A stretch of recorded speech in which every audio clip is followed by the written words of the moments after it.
가 보도록 하겠습니다. 지금 이제 아마 회담이 거의 다 마무리가 돼서 지금 중구난방식으로 이제 아마 보도가 나오는 것 같은데 좀 말미에 저희가 한번 정리해서 말씀을 드리도록 그렇게 하겠습니다. 자, 여러분 보시면서요. 좋아요 많이 눌러주시고 많은 응원 부탁드리겠습니다.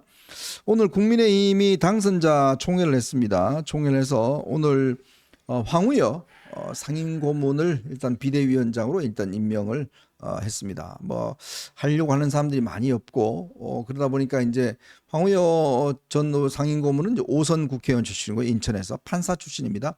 어당팔이라고 해서 어수룩하지만 당수가 8단이다라고 한 분인데 조금 뭐 어떤 이 뭐 개파나 뭐 이런 게 없는 조금 뭐 중립적인 인사고 조용한 분이죠. 네네. 네. 그렇기 때문에 아마 판사 출신이시고 그러니까 사실 이번 비대위원장은 임기도 그렇게 오래지 않을 거고 그렇죠. 그다음에 이번 비대위원장의 가장 큰 미션은 결국은 당대표가 올바른 당대표가 적절한 절차에 의해서 선출되는 것을 네. 그런 룰도 만들고 절차도 이제 잘 관리하고 그런 분이 이제 비대위원장 하겠다는 거 아니겠습니까? 네. 그렇다고 했을 때 판사 출신의 또 중진이고 또 원로이고 한 황우여 전 의원이 비대위원장으로 그런 여러 가지 것들을 감안해가지고 선출이 된 것이다, 선임이 된 것이다 그런 생각이 듭니다. 네.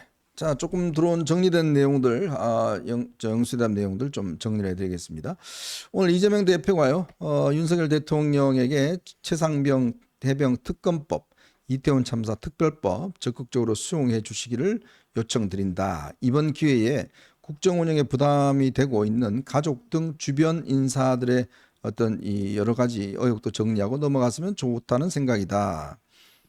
또 그리고 그러면서 오늘 원래 이제 이 양자회담 시작하면서 제가 대통령께 드릴 말씀을 써가지고 왔다. 이 안주머니에서 A4 용지 꺼내니까 모두발을 했고 윤 대통령이 이재명 대표가요. 대통령님 말씀 듣고 말씀드리려 했는데라고 하지 윤 대통령이 아니죠. 손님 먼저 더 말씀해야죠 하면서 아마 이재명 대표가 먼저 이야기를 한 것 같습니다. 그러면서 아까 제가 말씀드렸던 그런 것들을 좀 요구하는 모두 발언을 일단 진행했고 대통령은 뭐 중간중간에 고개를 끄덕이고 했고 발언을 마치니까 좋은 말씀 감사하다. 또 평소에 우리 이 대표님과 민주당의 강조해 오던 얘기이기 때문에 이런 말씀을 하신 것으로 예상하고 있었다. 자세한 말씀을 저희끼리 하시죠라고 했고 바로 이제 배석자 참석하고 비공개로 전환이 됐습니다. 아까 말씀 요 이야기는 아마 그 풀 기자단이 있는 상황에서 이야기가 진행이 된 것 같아요. 그리고 뭐 이 여담으로 이재명 대표가 단식을 했지 않습니까? 건강 뭐 회복했냐? 그러니까 뭐 아직 조금 많이 필요하다. 뭐 이런 이야기, 날씨 이야기 그런 이야기를 한 것 같습니다. 네, 그런 이야기가 일단 지금 뭐 새롭게 들어와 있고 지금 일단 뭐 이 토론 날씨 이야기 뭐 등등 있으면서 이재명 대표가 앞쪽에 모두 발언을 꽤 길게 했네요. 뭐 엄청나게 많이 했습니다. 아마 뭐 작정하고 준비를 한 것 같은데 꽤 긴 시간 동안 모두 발언을 하고 제가 말씀드렸던 이게 이제 풀 기자단이 있는 가운데 처음에 날씨 이야기, 건강 이야기 뭐 그런 이야기 등등으로 이제 하다가 꽤 많은 이야기를 모두 발언에 다 쏟아냈고 이야기를 했다라는 겁니다. 아마 이재명 대표도 본인도 뭐 가서 좀 뭐 이야기했다라는 걸 좀 상징적으로 이야기하기 위해서 많은 이야기들을 다 그동안 해왔던 얘기를 전부 다 이야기를 해온 것 같습니다. 아마 이렇게 돌아가서는 이제 뭐 내가 대통령 만나고 뭐 말을 다 하고 왔다 뭐 이렇게 또 이야기를 하겠죠. 근데 문제는 이제 실질적으로 비공개 회담 때 그때 어떤 이야기들이 오고 갔는지 뭐 그게 상당히 중요한 게 아닌가 싶습니다.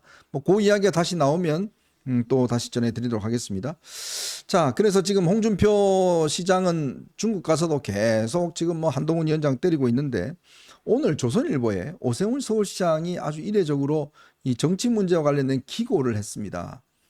제목이 뭐냐면 힘든 토끼 위한 따뜻한 보수를 라는 그런 기고를 했는데 중산층은 줄고 하위계층은 느는 한국에서 운동권 심판론보다는 미래 비전을 집토끼 산토끼 따지지 말고 이런 보수의 미래는 없다라고 이야기를 했는데 그동안 지난 선거 과정에서 해왔던 2조 심판론이나 운동권 이거 자체가 좀 잘못됐다. 그리고 약자들을 좀 돌봤어야 됐다. 이런 이야기. 그러면서 본인이 그동안 해왔던 뭐 안심소득이라든지 뭐 이런 것들을 좀 자랑을 한 것 같습니다. 특히 이제 신자유주의적 보수론에 빠진 수구적 보수 세력 때문이다 이렇게 이야기를 했고 좀 더 따뜻한 보수 우파로 전환해야 된다 뭐 이런 이야기를 했는데 사실 서울시장이 이렇게 어떤 정치 문제 가지고 일론에 기고한 거는 굉장히 이례적이고 본인 요즘 이제 이 여야의 당선자들 다 만나고 있는 거 아니겠습니까? 네네. 좀 정치 활동, 대선 활동을 좀 벌써 빨리 좀 시작한다고 봐야 되겠네요. 지금 그럴 수밖에 없는 그런 상황이 예. 되었잖아요. 만약에 여당이 승리하거나 그래도 의미 있는 그런 숫자를 얻었으면 네. 그러면 오세훈 시장이 나설 여지가 별로 없었을 것 같은데 네네. 뭐 오세훈 시장이나 홍준표 시장이나 뭐 똑같은 거 아니겠습니까? 네. 그렇기 때문에 그 다음에 이제 오세훈 시장도 서울시장 벌써 한 4번 하신 거잖아요. 그렇죠. 그러니까 실제로 보면, 이제는 예. 할 거는 뭐 서울시장 한 번 더 하는 거나 아니면 이번에 이제 나이도 연세도 이제 환갑이 뭐 이렇게 됐으니까 그러니까 그 한번 도전해 볼 생각을 할 수밖에 없는 거고 다른 걸 다 떠나가지고 지금 정부 여당이 굉장히 크게 흔들리고 있으니까 그런 부분에 있어서 이제 서울시장으로서 서울특별시장으로서 책임감도 느낄 그런 상황이 아닌가 그런 생각이 듭니다.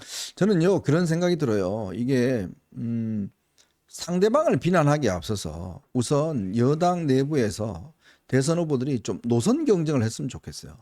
그러니까 어떤 방향으로 가야 된다는 걸 가지고 이렇게 경쟁을 하면 얼마나 뭐 좋습니까? 서로 백가쟁명식으로 논쟁하고 서로 어떤 비판하면 되는데 문제는 자꾸 사람을 비판하니까 문제가 되는 거예요. 지금 왜 우리가 홍준표 시장을 비판하느냐 하면 자꾸 뭐 본인의 어떤 노선이나 이런 게 아니라 자꾸 사람을 갖다가 씹어버리니까 이게 지금 진흙탕 싸움이 돼버리는 거예요.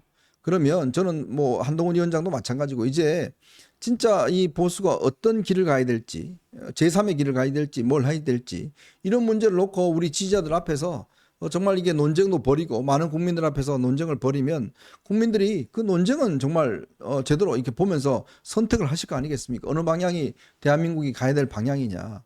그런 걸 해야 되는데 자꾸 사람만 씹어 돌리니까 이게 이제 지금 제대로 된 토론이 안 되는 거거든요. 저는 그래서 오세훈 시장에 대한 뭐 여러분들 아마 찬반 다 있을 겁니다. 다 또 뭐 비판도 있을 수 있고 저는 뭐 충분히 있다고 봐요. 그런 것들을 우리가 노선을 가지고 사람이 아니라 노선을 가지고 이렇게 논쟁을 하고 자기 주장을 펼치고 이렇게 되면 국민들의 어떤 관심도가 높아지지 않겠는가 그런 또 긍정적인 생각도 듭니다. 앞으로 그게 좀 더 저는 활성화되면 보수도 정말 이 새로운 길에 대한 이런 어떤 의지가 모아지지 않을까. 그래서 한동훈 위원장도 나오고 오세훈 시장, 뭐 홍준표 시장, 원희룡 저 후보 뭐 다 나와서 한번 이런 데 대한 가지고 자기 의견을 밝히고 논쟁 한번 붙어보면 저는 뭐 상당히 좀 그래도 이 보수가 이런 정말 품격 있는 그런 일이 되지 않을까 그런 생각이 많이 듭니다.